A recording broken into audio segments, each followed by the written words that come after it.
Okay, I'm going to show you an example of solid history. Let's start out with making a box here. Box, I've clicked on the solid tab on my ribbon, and I'm going to create a box,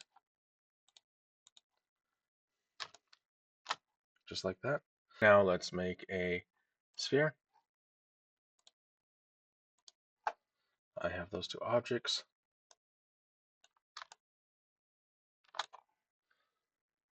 Change the view real quick.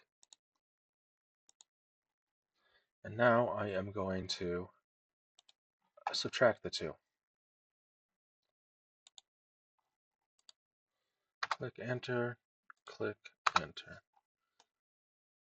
Okay, so I've got these two items, and I want to take a look at the properties, and I want to take a look at the properties of the sphere and change it because I made it too big, but I can't do it. Okay, now let's try it again. Turning on solid history. You can type it if you want.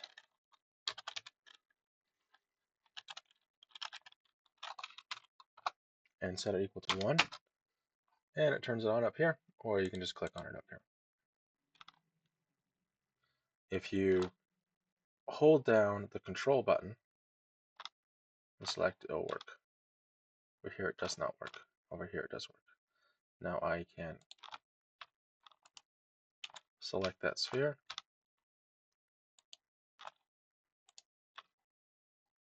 Maybe. Okay, there, got the sphere. And now I can right click on it and choose properties. And I can take that radius and bump that baby up to an 11. There we go. That's exactly what I needed.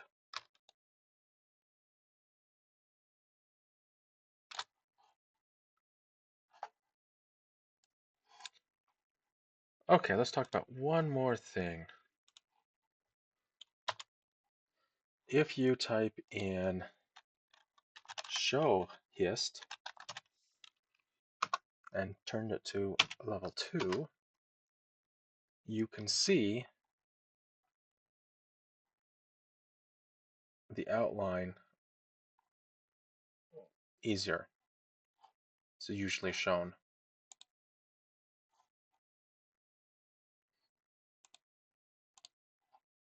All the time.